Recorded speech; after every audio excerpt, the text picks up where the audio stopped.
به سعی اکرام خیلی خیلی معمول و عجیب یک شوکار خیلی خفن نمایش داد به نام بنز ویژن اکونومیک که فوق العاده دنیا رو به شوک و خیلی خفن و عاشقان دنیا خود رو به خودش جذب کرد. سلام دوستان عزیز، امیرحسین هستم از کانال کاربراتور. عاشقان دنیا خود رو خوش اومدین به کانال خودتون. اومدیم در این ویدیو بررسی کنیم که ببینیم چرا و اهداف بنز از نمایش بنز ویژن اکونومیک چی بوده و چی هست و مشخصات این ماشین که حالا درچه اعلام نشه و یه سی کوچیکا رو مشخصات کوچیکو به شما اعلام کنیم و ما این ماشین رو بررسی کنیم. لایک، کامنت، سابسکرایب یادتون نره، زنگوله رو بزنید. حتما خوشحال میشیم که کامنتاتون رو بخونیم. بسیار ممنونم. بزنید بریم. هدف حقیقت مرسدس بنز رو از ساخت بنز ویژن آیکونیک 8 تا چیز میدونم. یکی از دلایلی که میدونم ادای احترام به گذشته ولی نگاه به آینده کرده مرسدس بنز خواسته با طراحی بنز ویژن آیکونیک روح گذشته باعث بوده تکنولوژی آینده رو زنده کنه. این ماشین طراحی و الهام گرفته در 1930 اما بدنه آینده نگر و سیستم های دیجیتال و آیرودینامیکتر و بهترتر اینا. یه پیام تو این قسمت اول مرسدس بنز نتیجه گرفت که میشه لوکس بودن در عین یعنی لوکس بود یعنی چی؟ یعنی در عین حال با احترام به گذشته و تکنولوژی های آینده میشه ماشین لوکس و دیجیتال خیلی خوشگلی ساخت و مرسدس بنز اینو با بنز ویژن آیکونیک خیلی خوب دوستان از دنیا ثابت کرد. دومی که مرسدس بنز برای خود رو این بنز آیکونیک طراحی کرده واسه یه کانسپت نمایشی، یعنی طراحی و آینده و فناوری‌های جدیدی رو معرفی کرده و اینکه تولید بشه. بچه‌ها شوکار و کانسپت های نمایشی چیه؟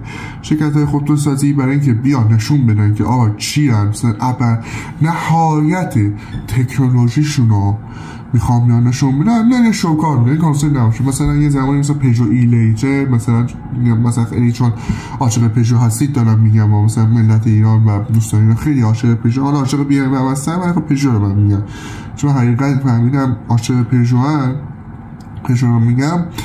مثلا پژو ایلیجر هست خیلی معرفی شد تلکون، پژو اونیکس هست، پژو. دلیل 3 اومده آزمایش فناوری جدید. مرسدس بنز با طراحی و ساخت بنز ویژن آیکونیک اومده یه سری فناوری پیشرفته خاصی آزمایش کرده، مانده رنگ خشکی و سولار پینت درست بگم، رنگ بدنه رنگ و یا همون سولار پینت انرژی خورشیدی جذب و تبدیل به برق میکنه و خب این کار مثل این پنل خورشیدی خودمون اگه باشه. این چیز گفتم بهتون نگه که S3 by wire فناوری فرمان بدون اتصال مکانیکی به چرخ‌ها. یعنی چه شما مثل قدیما مثل ماشین‌های قدیمی که مثلا یه چیزی نیست که به اتصال باشه به چرخ‌ها نمی‌گن، خودش هم چیزی نداره، خیلی پیشرفته است، فوق‌العاده پیشرفته است. آدم تکنولوژی و اوج کانسپت های نمایش و شو بنز همیشه سر صدا کرده بچه‌ها، همیشه سر صدا کرده و این میکنه از شگفتی های واقعا جذاب مرسدس بنز برای من بود به شخصه.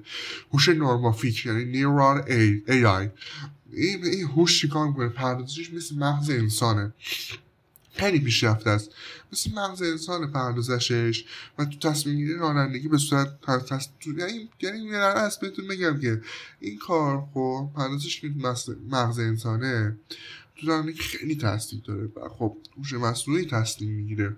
ماها یه چیز طراحی کردن که هم موقعیت حساس هوش مصنوعی باشه هم خودت بتونی رانندگی کنی، چون نگاه کنید فرمون هم داره، راه همین سیستم هست، دستی خیلی راضی کننده است.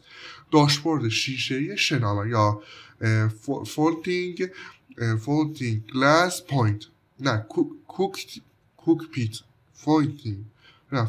فولتینگ گلاس کوکپیت یعنی نمایش اطلاعات به صورت سه‌بعدی، به صورت این فیلم ها نیم مثلا یه سری جنرال ها اینجوری میاد بالا و نمیدونم صحبت میکنه اینا. این نمایش اطلاعات اینجوریه، اسم خفن گفته دیگه، اسم خفن در کرده. هدفش چی بوده؟ اومده تست ایده های مثلا در مدل های واقعی آینده مثل بنز EKS یا اس کلاس جدید استفاده بشه که قطعا استفاده خواهد کرد. مرسدس بنز آیکونیک، بنز اومده چیکار کرده آقایون؟ اومده با استفاده از الهام و طراحی گذشته با این کانسپت برگشته به دوران طراحی خودرو در دهه 1930. این دهه 1930 چیکار کرد؟ اومده خطوط بلند کاپوت، طراحی ارستوکراتیک اگه درست بگم، جلو پنجره بزرگ کلاسیک.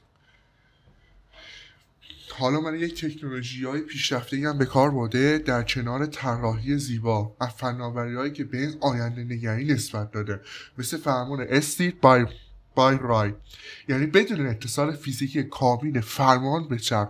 فوق‌العاده نیست؟ چه تکنولوژی خفنی!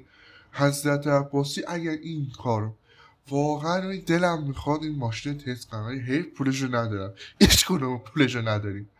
رنگ بدنش اومده با خورشید انرژی میگیره، یعنی سولار پینت هستش و به خودتون کمک میکنه که انرژی بگیری. میشه مثلا پنل خورشیدی. طراحی نمورپنیک کامپیوتینگ اگه درست بگم، برای پرداز هوشمند که مشابه مغز انسان عمل میکنه. آجی خداست، یعنی اومده ببین یه چیزی خوب زده. خب من فکر کنم رو دسته این حالا نمیاد، حالا هرچی که حالا خودتون میدونید. یه شخصی که داره عاشق BMX داره بهتون حرف میزنه. من میگم آقا فعلا نه پژو نه BMW رو دسته ای نمیتونن بزنن، 100% مطمئنم رو دسته ای نمیتونن بزنن. حالا ممکنه بزنن، حالا 100% منو بیخیال ممکنه بزنن، ولی من اون چیزی که دیدم شاهکار بود. مده طراحی‌های لوکس و تکنولوژی به کار برده، ترکیبی از کابینش، ترکیبی از طراحی آرت دیکو، ترکیب لوکس و کلاسیک با فناوری ظهور داشبوردهای شیشه‌ای. این یعنی یکی از جذابیت‌های ویدیو، یکی از جذابیت‌هایی که همین داخل این کابین می‌دونش. بچه‌ها داشبورد شیشه‌ای عشق نمی‌کنید خدایی. داشبورد شیشه‌ای، هوش مصنوعی، فرمونی که به اتصال اصلا چیز نداره، همه چی با هوش مصنوعیه، مثل مغز انسانه. بعد بنز اومده خب برای اینو ما آینده نشون بده. من نمیخواد تولید درم بکنه، بلکه بیشتر میخواسته نشون بده طراحی‌های آینده مرسدس بنز این شکلیه. چیزی که ممکنه در خودروهای مرسدس بنز اتفاق بیفته. مرسدس بنز شگفتانه برامون داره حاجی، شگفتانه های خیلی عجیب غریب و جالب. فکر کنم حاجی اون واقعا طراحی زیباست. همچین طراحی های ماشینی ها خب فقط کسایی که مثلا پادشاه هم، کسی که پادشاه هم نمیدونم مثلا شاهزاده انتظار فیلمی ما دیگه به ماشین به این چیزا میخوره. واقعا من با این ماشین خیلی حال میکنم، واقعا بهم خیلی خوب حال میده. و اما میرسیم به دلایل 4 و 5. دلیل 4 چیه؟ نالآوری لوکس بودن به سبک مرسدس بنز. مرسدس بنز با این مدل میخواد بگه ما هنوز پادشاه طراحی‌های لوکس هستیم. برندهایی مثل تسلا یا BMW که دارن با آینده و اساسات تکنولوژی پیش میرن، ولی مرسدس میخواد ثابت کنه که لوکس ترین و احساسی ترین آینده نگرترین رو اون میسازه، احساسی آینده اون میسازه. که از دلایلی که به خاطر همین که مرسدس بنز میخواد یه قدرت نمایشی خاصی کرد. و 5 که دلیل 5 خواست میگه که توجه رسانه هاست. مرسدس بنز همیشه کانسپت ها برای ساختن سر و صدا ساخته میشه. یعنی بنز ویژن اکونیک برای اینکه دنیا دوباره قدرت مرسدس بنز رو بفهمه، به خاطر همین که برندش هم تو ذهن مردمش بمونه، تو ذهن طرفدارش مردمش بمونه و نماد آینده و لوکس ثابت بشه. دوستان، نوع پیشران هست مرسدس بنز ویژن ایکونیک هنوز معرفی نشده به صورت کامل، ولی میدونیم که خودرو الکترونیکی هستش و میتونه 12 فقط تنظیمی که گفتن که توش 12,000 کیلومتر بیشتر نه 12,000 چیز داشت، خود 12,000 حدود فکر کنم اگه با طبق سطح بدنه یا سلولهای خورشیدی میتونه در شرایطی حدود 12 کیلومتر بیشتر اینا بره. 12 کیلومتر 12,000 کیلومتر نه، چون باتری و چیز هم بدنش یه جوری که انرژی خورشیدی جذب میکنه، هم خودرو الکترونیکی هستش، به خاطر همین تا 12,000 کیلومتر بیشتر نمیره. بعد